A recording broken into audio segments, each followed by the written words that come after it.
ang tibuok Pilipinas naghisgot ni ining mao nga sitwasyon karong mga kapaglaom.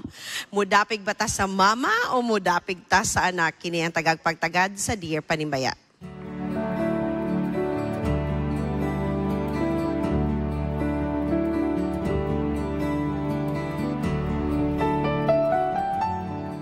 Dear Panimbaya, the nation is asking, sa recent issue between Carlos Yolo and his mom, sino ang may sala? Kung kayo si Carlos Yolo, paano mo solusyonan ang ganitong sitwasyon? Pag ikaw naman ang mom ni Carlos Yolo, paano mo i-patch up ang crisis sa inyong pamilya?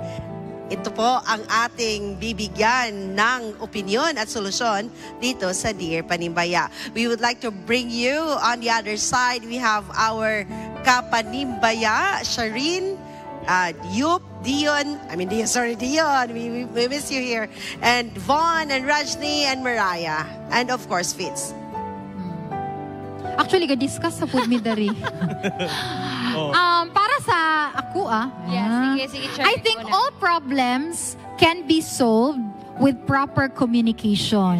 Pero tungod bang good kay kanang pag-athlete biya kay sikat ka, especially kay naka-gold ka, dapat in private. Tungingon ganina in private yun, di ba? Dili kay magpakaulaway mo sa kuan sa yes. media. Kay dagan kay mo sausaw sa kuan problem. Actually mo ginay root cause siguro sa ilang problema. Tungod kay wala sila sakto bitong communication. Na storya ni kuan, gipasa ni kuan. Inanin niyo, say ka ng mga storya madungag-dungagan na dili na mao. Dungagan na sa mga people. Oo, and kanang istorya gini mo sa laing tao dili gid siguro na maayo no labi na istorya nimo sa public. Dapat direct ka sa kung kinsa ang concern nga tao. Famous kayo ang kuan, ang kanang mga giingon sa mga kanang mga commenters ba nga. Uy, wala gyud ka nang follow sa Fifth Commandment nga. Guys, the question is, sino talaga ang may sala? And if you're the mom, what will you do? Or if you're the son, what will you do about it? Sige, Von. Sa kuha Von, siguro if ikaw yung anak, how do you solve? Ang sa kuha lang po, ang nakasala gina to ang mama. Kay wala man siya. Really? Para sa kuha. Kay okay naman nga. Bitaw. Ako, support ko ito. Isip mo sa kanak, ningon ba ako ganina nga, ulay karapatan ng parents nga magkwintas yung anak, pero isip sa kanak, kailangan gina mo give back, di ba? Mama na siya. Pero ang katong mga pangitabo kay Carlos Manggod, sa ako nabasa lang ha, ambot lang kung sakto mo to akong source nga gigamit daw ang kwarta ni Carlos nga wala siya nakabalo para i-renovate ang balay. Pero bisan para sa ilang pamilya. So ikaw, Von, unsaan man nimo pag-respond anak ako mo? siguro sayo lang kay kwarta naman gid siya, pero kung ikaw si Carlos. Sakit lang siguro sa kuha. Isip mo sa kanak nga ang akong gihaguan kay kanang gibasa-basa lang po gasto sa akong mama ba nga wala ko kabalo. Okay lang ta nga napabalo ko mama nga anak, gustuon ako ni wala man problema sa kuha para sa pamilya. Pero so saan mo para ma-resolve mo sa imong mother? Syempre dili ay maghulat ra ka nga moduol si mami. Magpaubos ba ko or akong mama kung hulatan nga mag-reach out sa kuha kay syempre nakasala sa kuha din. Actually, mo na sa kuha. Actually, both parties good na sayop. Ang sayop ni Carlo ato kay ning kuan siya ba kanang wala siya ning duol diretso siyang mama dato nun siya. Wala ba siguro confront yung mama Lain dito. nga tao niya. Ang mga babae mo disagree. Quickly, go Shireen. Ang salaan na kung kinsa ang dili magpaubos. Mogin na siya. Kaya di ba ate kung magbinikilay ang mama niya nganong wala siya ni istorya in private nganong nagpa-press-con dito man sa press-con. Sa hinon kay nangapil. Oo, mana siya. Ate Charm, okay siguro mi. Let's shift to our dili man sila mga parent. Bing kita na dili parent diri. But we would like to bring you opinions from the experts. Let's start with Fitz. Fitz, how do you handle this problem? Actually, Ate Charm, dito tamo focus sa reconciliation. Klaro, dapat klaron ang terms ba? Unsay barriers, unsay inyong limitations bitaw nga, ingani akong gusto, inani imong gusto. So, ato nang i-define. Unsay gusto sa anak, unsay gusto sa ginikanan, and then let's respect the gap or the guidelines kanyong giset both. Ana lang. Okay, respect. Okay, yes, I agree with you. Human naman, things are done. So reconciliation na tanga time. Darrell. Back to the question, te. Unsa kinsa gyud ang naisala ato? Then if you're Carlos, how do you get out of the solution?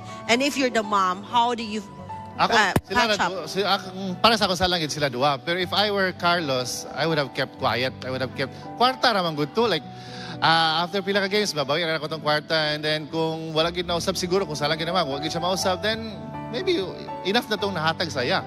Di na kinalan nga pakaulawan pa. Besides, after election naman kasi Carlos, so dili na siya matag og kwarta. So enough na to.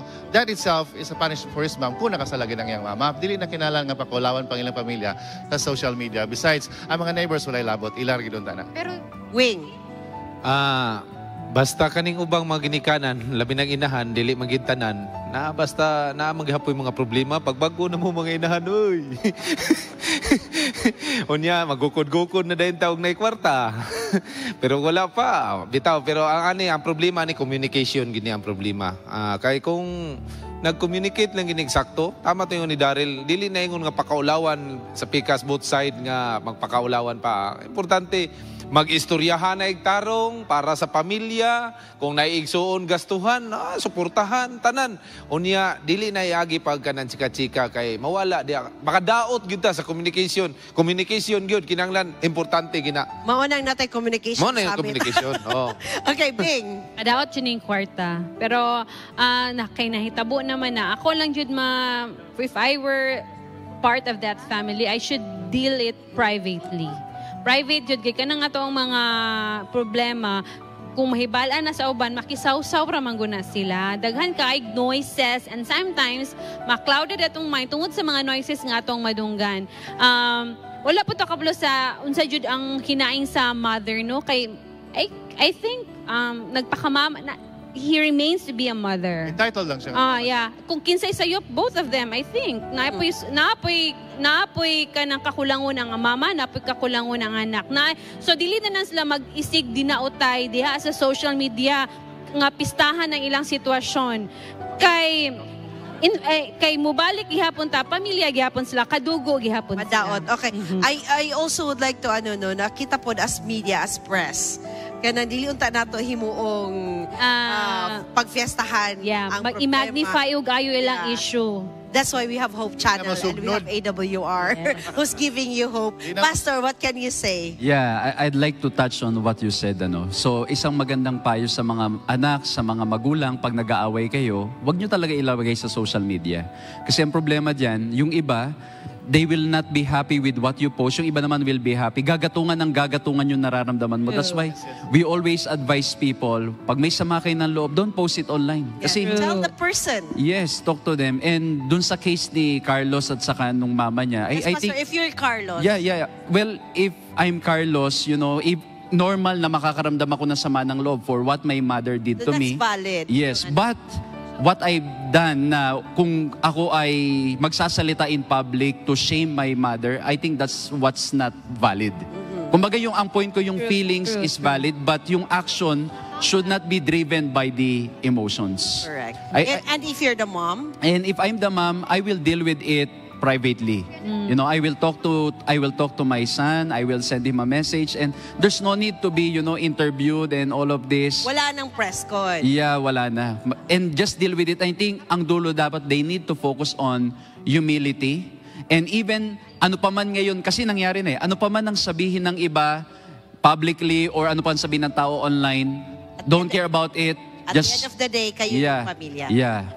Thank you so much, everyone. And mga kapaglaon, I hope nga kita dili ta mudugang sa unsang issue nga nahitabo karon niini nga pamilya, but we hope nga kitang tanan mo gather and let's pray for this family. We have to focus on the success that Carlos Yulo brought to our country and also the success nga iya ang gihatag sa atong mga kabataan as an inspiration nga magpadayon bisan unsa pa man ang atong magian. The views and opinions expressed in the program are those of the hosts and guests and do not necessarily reflect or represent the beliefs and teachings of the program, the network, and the Seventh-day Adventist Church.